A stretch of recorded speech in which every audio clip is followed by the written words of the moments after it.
ओम श्री गणेशाय नमः।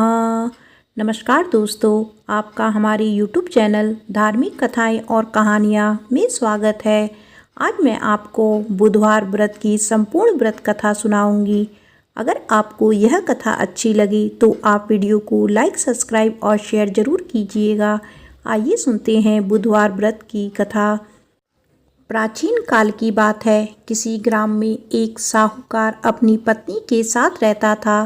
पति पत्नी दोनों भगवान गणेश की पूजा करते थे और दीन दुखियों की मदद करने के लिए हमेशा तत्पर रहते थे। ईश्वर की कृपा से उनके पास धन धान्य की कोई कमी नहीं थी। कमी थी तो बस एक संतान की। पति पत्नी संतान नहीं होने से दुखी रहते थे। गांव वाली संतान ना होने की वजह से उन्हें हमेशा ताने सुनाते थे, पर साहूकार और उसकी पत्नी को ईश्वर पर पूर्ण विश्वास था। ईश्वर जरूर कुछ अच्छा सोच के रखा होगा हमारे लिए। एक बार पति पत्नी मंदिर में गणेश जी के दर्शन पूजा अर्चना करने गए।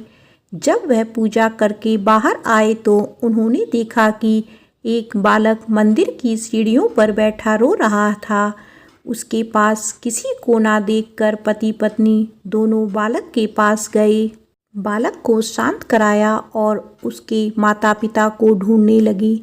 जब उस बालक के माता पिता पति पत्नी को नहीं मिले तो वो बच्चे को मंदिर के पुजारी के पास ले गए और उन्होंने पुजारी से बोला, ये बच्चा हमें रोते हुए मंदिर के बाहर मिला है। क्या आप इसके माता पिता को जानते हैं? पुजारी ने कहा, नहीं। अब पति पत्नी और पुजारी तीनों लोग बालक के माता पिता को ढूंढने लगे। काफ़ी देर ढूंढने पर बच्चे के माता पिता नहीं मिले तो पुजारी ने साहूकार और उसकी पत्नी को बोला, आप इस बालक को अपने घर ले जाइए। अगर इसके माता पिता इसे ढूंढते हुए आए तो मैं उन्हें आपके घर ले आ जाऊंगा। साहूकार और उसकी पत्नी बच्चे को लेकर अपने घर चले गए। काफ़ी समय बीत गया और बालक के असली माता पिता का कोई पता नहीं चला, तो उन्होंने गांव के सरपंच से अनुमति लेकर बच्चे को गोद ले लिया और उस नन्हे से बालक का नाम गणेश रख दिया। कुछ दिन बाद गांव में एक पति पत्नी आए जो चोर थे। गांव में जाकर उन्हें पता चला कि गांव में सबसे ज़्यादा धनी व्यक्ति साहूकार है, जिसकी अपनी कोई संतान नहीं है। उन्होंने एक बच्चे को गोद लिया है जिसके माता पिता का कोई पता नहीं है। धोखेबाज पति पत्नी अब विचार करने लगे कि साहूकार को कैसे लूटा जाए। तभी उन्होंने योजना बनाया कि वो उस बच्चे के असली माता पिता बनकर जाएंगे। योजना बनाकर पति पत्नी दोनों मंदिर में जाकर बैठकर रोने लगे। उन्हें रोता देखकर मंदिर के पुजारी आए और उनके रोने का कारण पूछने लगे। पति पत्नी ने बताया कि आज से 4 वर्ष पहले इसी मंदिर में हमारा बच्चा खो गया था। उसे ही याद करके हम रो रहे हैं। तब से हम अपने बच्चे को अलग अलग जगह खोज रहे हैं, पर वह हमें कहीं नहीं मिला। पुजारी जी ने बोला, एक बालक है जो उन्हें 4 साल पहले मंदिर की सीढ़ियों पर मिला था। शायद वह आपका ही पुत्र हो। वह बालक गांव के साहूकार के घर पर है। आप लोग मेरे साथ चलिए, मैं आपसे आपके पुत्र को मिलवाता हूँ। इतना कहकर पुजारी उन दोनों पति पत्नी को लेकर साहूकार के घर चल दिए। वहाँ जाकर पुजारी जी ने साहूकार को बताया कि गणेश के असली माता पिता मिल गए हैं और वह गणेश को लेने आए हैं। यह सुनते ही साहूकार और उसकी पत्नी दोनों बहुत दुखी हुए, लेकिन उन्होंने गणेश को उनके असली माता पिता को सौंपने के लिए तैयार हो गए। शाम का वक्त था। साहूकार ने उन दोनों पति पत्नी से बोला, आप लोग आज विश्राम करें और कल प्रातःकाल होते ही निकल जाइएगा।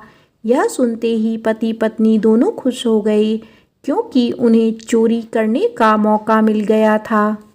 रात्रि को जब साहूकार और उसकी पत्नी सोने चले गए तो दोनों पति पत्नी उठे और चोरी करने के लिए तिजोरी को तोड़ने लगे आवाज़ सुनकर घर का नौकर जग गया और उसने जाकर देखा तो वह पति पत्नी थे जो खुद को गणेश के माता पिता बता रहे थे। नौकर ने कमरे का दरवाज़ा बाहर से बंद कर दिया और तेजी से मालकिन को बुलाने लगा। आवाज़ सुनकर साहूकार और उसकी पत्नी दौड़ते हुए आए और चिल्लाने का कारण पूछने लगे। नौकर ने बताया कि ये दोनों पति पत्नी तिजोरी से चोरी कर रहे थे। यह सब देखकर वह समझ गए ये दोनों गणेश के माता पिता नहीं, चोर हैं। साहूकार ने गणेश को देने से मना कर दिया और बोले कि चली जाओ यहाँ से, पर उन दोनों धोखेबाज पति पत्नी ने निर्णय किया कि वो अब गणेश को अपने साथ लेकर ही जाएंगे।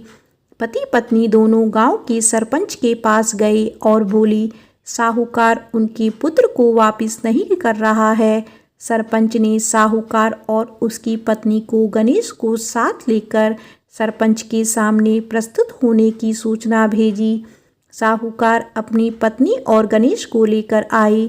तब सरपंच जी ने फैसला किया कि साहूकार की पत्नी तथा दूसरी औरत जो गणेश को अपना पुत्र बोल रही थी, उन्हें सूर्य देवता के सामने अपना आंचल फैला के खड़े हो जाना है।